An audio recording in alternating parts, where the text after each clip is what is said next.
Class, let's do the exercise of unit number 8. Firstly, we do the question answer. Which first question is who said these words? This was not true, but he was being unkind. आगे से वो skip किया हुआ sentence को insect and animals. कौन कह रहा था ये कि उसको बिल्कुल भी पसंद नहीं है कि कोई उसके साथ फिशिंग के लिए जाए, वो insect और animals देखे. And the answer is Talha said these words. ठीक है. Second question is why did Basit not like to play with other boys? What justification did Basit give in this regard? क्यों नहीं जाना चाहता था वो, ठीक है, और क्या उसने उसकी वजह बताई. And answer is he regards that his mother says you are too quiet, you ought to play rough games. यानी कि वो क्वाइट बॉय है तो उसे रफ गेम्स जो है वो नहीं खेलनी चाहिए. ठीक है.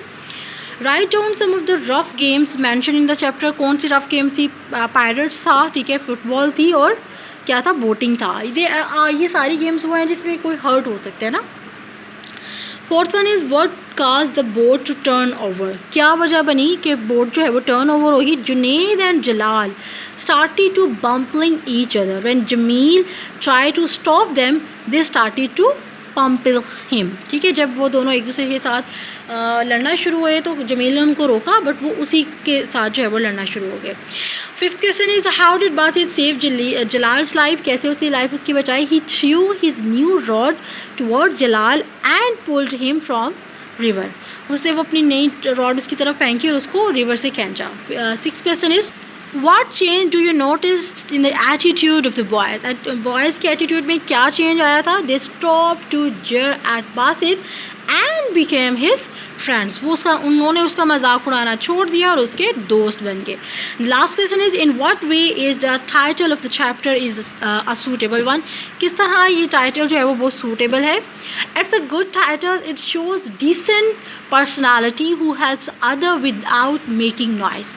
ठीक है. वो जो इस तरह डिसेंट लुक आती है कि बहुत अच्छा इंसान है और वो बग़ैर शोर शराबा किए हुए या बग़ैर किसी को तंग किए हुए लोगों की मदद करता है, वो हर्ट नहीं करता किसी को.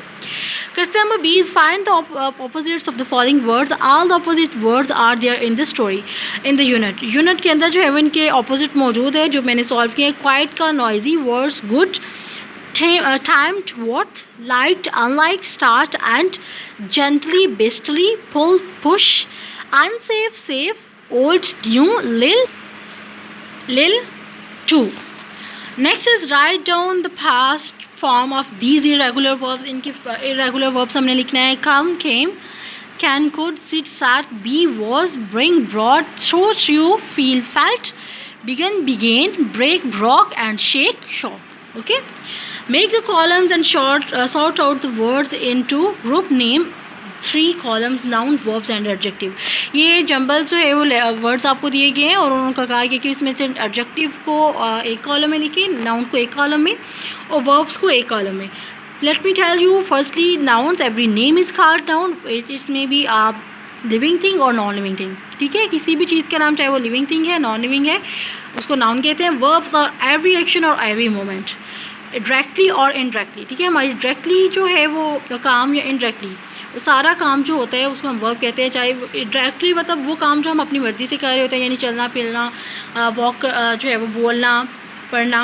बट इनडायरेक्टली यानी कि हमारी ब्रीथिंग, ठीक है, हमारा सर्कुलेटर सिस्टम, उसके बाद हमारी जो ब्लड सर्कुलेशन है उसका सिस्टम, उसको हम कहते हैं इनडायरेक्ट वर्ब. ठीक है. इनडायरेक्टली जो हमारा काम हो रहा होता है तो हमारा हर काम जो है वो वर्ब्स कहलाता है. ठीक है. Next is adjective. एडजेक्टिव हमने पिछली स्टोरी में भी पढ़ा, ठीक है, जिसमें हमने एडवर्ब और एडजेक्टिव को कंपेयर किया था. तो अब जो मैं दोबारा आपको बताती हूँ कि एडजेक्टिव डिस्क्राइब्स नाउन और प्रोनाउन. ठीक है. एडजेक्टिव जो है वो किसी नाउन और प्रोनाउन को बताता है कि वो कैसा है, उसको हम कहते हैं एडजेक्टिव. यानी किसी की क्वालिटी या उसकी बैड क्वालिटी या गुड क्वालिटी शो करना. ठीक है.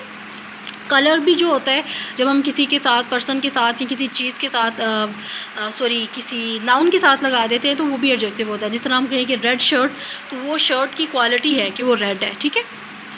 ओके. Next page.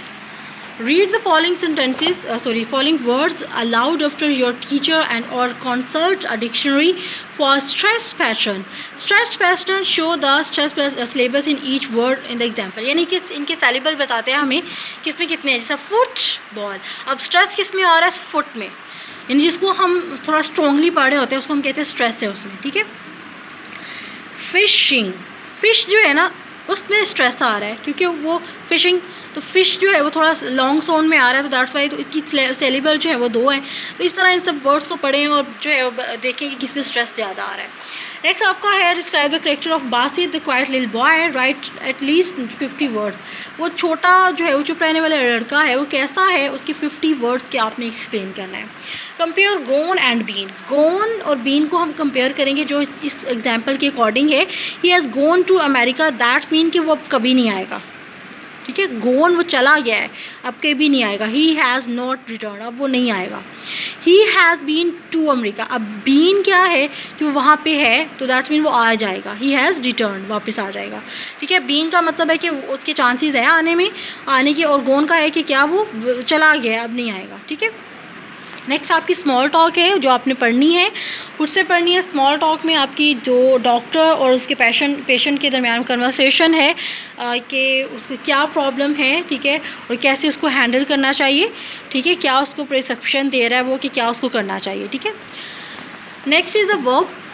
वर्ब जो है वो मैंने आपको पीछे भी बताया, और एवरी एक्शन जो है हमारा हर काम जो है उसको हम वर्ब कहते हैं। और वर्ब की 2 काइंड्स हैं, विच इज़ ट्रांसिटिव वर्ब्स और इनट्रांसिटिव वर्ब।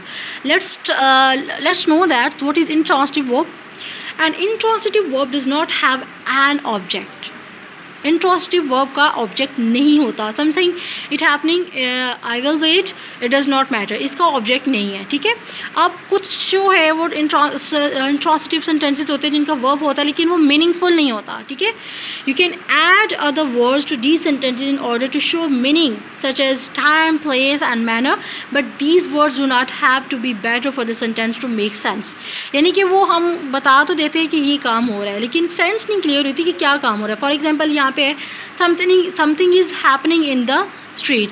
अब स्ट्रीट पे कुछ हो रहा है, ये नहीं बताया कि क्या हो रहा है, मतलब फाइटिंग हो रही है, कन्वर्सेशन हो रही है किसी की, या फिर कोई हसलिंग हो रही है, हसलिंग बसलिंग हो रही है।